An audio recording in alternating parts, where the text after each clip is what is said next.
Et je suis très heureux d'être avec vous pour cette émission. Notre Dieu règne encore. Et nous allons prier le Seigneur avant la lecture de nos textes. Seigneur les amis, nous voulons te dire merci. Parce que c'est toi qui fais le vouloir et le pouvoir. Et ce matin encore, tu nous as prêté ton souffle de vie afin que nous puissions vaquer à nos occupations et que tu permets que nous plongions le regard dans ta parole. Seigneur, parle-nous. Nous t'écoutons au nom de ton Fils Jésus-Christ. Amen. Nous trouvons notre lecture dans le livre de Job. Job 7, les versets 20. Ensuite, Job 13, les versets 24. Et ensuite, Job 33, les versets 13. Pourquoi m'as-tu placé pour être logé de tes coups? Job 13, 24. Pourquoi caches-tu ta face et me tiens-tu pour ton ennemi? Job 33, 13. D'aucune de ces actions, Dieu ne rend compte. Oui, bien aimé, on a entendu beaucoup. Pourquoi? Job était un serviteur de Dieu, mais il a été éprouvé. Et il a demandé à savoir pourquoi, qu'est-ce qui se passe? Pourquoi? Oui, pourquoi est souvent dans la Bible et parfois dans notre bouche le mot de l'incrédulité. Il exprime alors un désaccord avec ce que Dieu dit ou une insatisfaction au sujet de ce qu'il fait. La surprise, la déception, l'amertume et jusqu'à la révolte peuvent se traduire par un seul petit mot. Pourquoi? Il a l'air de demander des comptes au Seigneur, à Dieu, ou lui dire, je ne suis pas d'accord. Non, je ne suis pas d'accord. Même un chrétien en danger de réagir ainsi devant les épreuves dit cela aussi. Pourquoi moi et pourquoi pas les autres? Pourquoi de cette manière et pas autrement? Pourquoi? Cela ne signifie pas que, en présence de problèmes dans sa vie, le chrétien n'a pas aussi des questions à poser. Mais un pourquoi amer ou insolent, mais plutôt un pourquoi en deux mots, simplement. Pour quel but cela m'arrive, Seigneur? Oui, c'est cette question, de cette manière qu'on doit se poser ces questions. Pour quel but? Il ne demande pas à Dieu de s'expliquer au sujet d'une épreuve qu'il estime n'avoir méritée. Non. Il cherche à comprendre sa volonté, c'est-à-dire la volonté de Dieu. Seigneur, qu'est-ce que tu veux produire dans ma vie? Quelle leçon veux-tu m'apprendre? Est-ce la patience, l'humilité, la dépendance? Veux-tu me détourner des ressources de l'homme pour me révéler la valeur des tiennes? Me priver d'affection humaine pour me faire goûter plus profondément ton amour à toi? Oui, bien-aimé, pourquoi caches-tu ta face et me tiens-tu pour ton ennemi?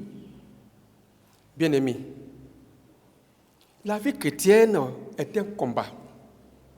Elle chrétienne ne nous épargne pas des difficultés ou épreuves qui arrivent.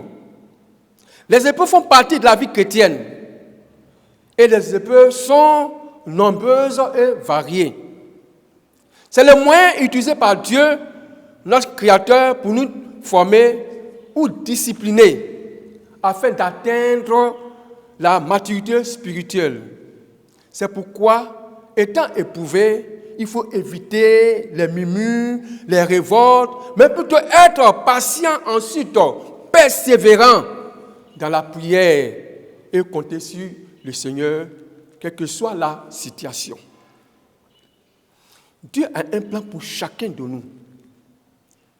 Ainsi, aussi, c'est la sagesse souveraine de Dieu qui s'occupe personnellement et individuellement de ses enfants. Et sache comme le dit dans Job 33, verset 13, d'aucune de ses actions, Dieu ne rend compte. Oui, sachons, quelle que soit la vie de chacun de nous, l'issue est certaine.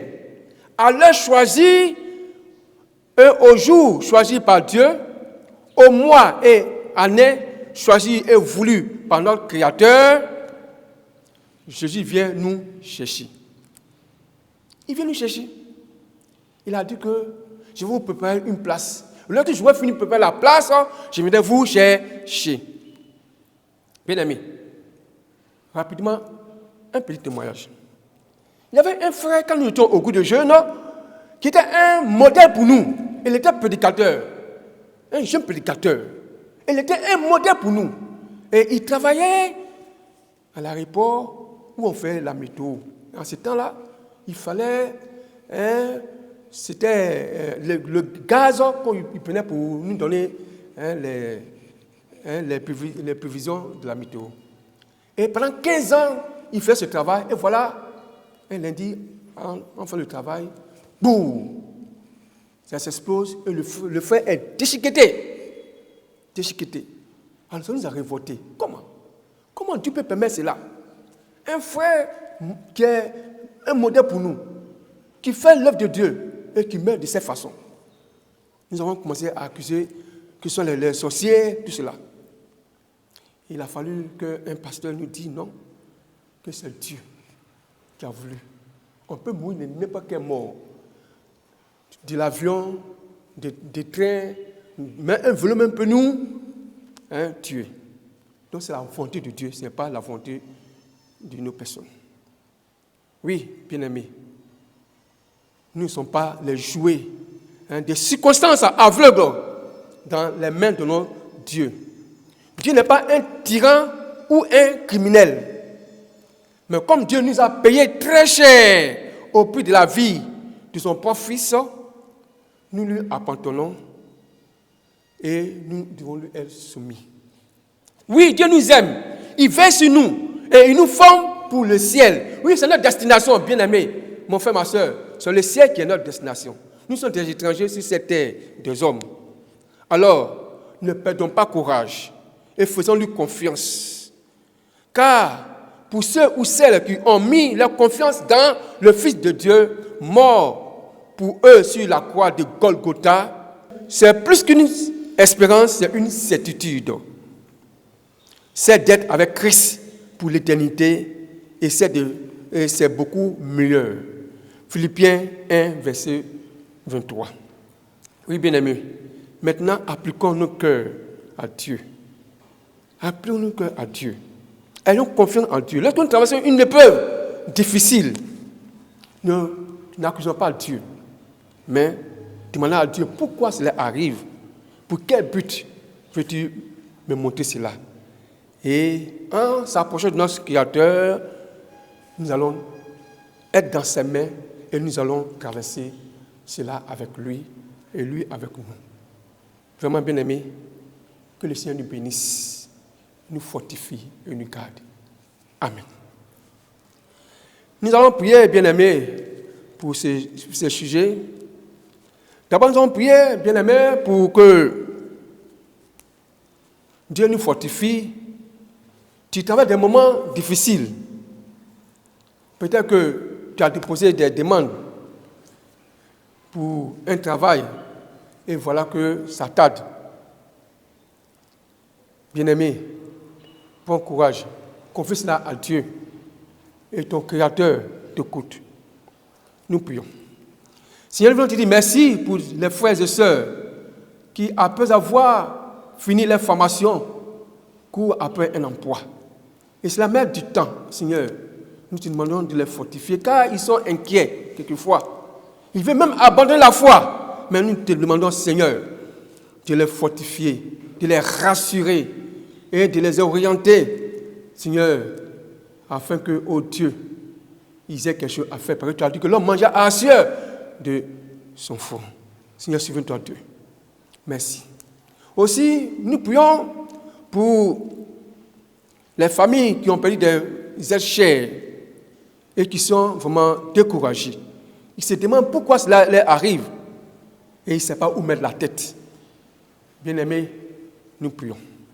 Seigneur, voici tes créatures que tu as créées, qui sont, Seigneur, dans les tourments, parce qu'ils ont perdu un chair. Celui qui était leur soutien, Seigneur, nous te demandons de les fortifier.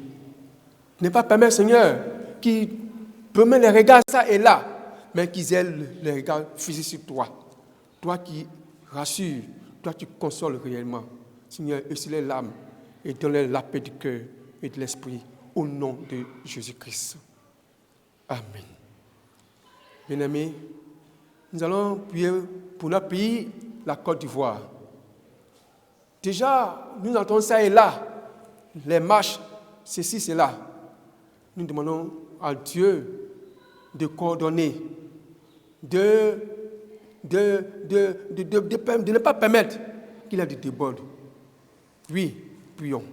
Seigneur, nous voulons te confier notre pays qui bientôt va aller aux élections.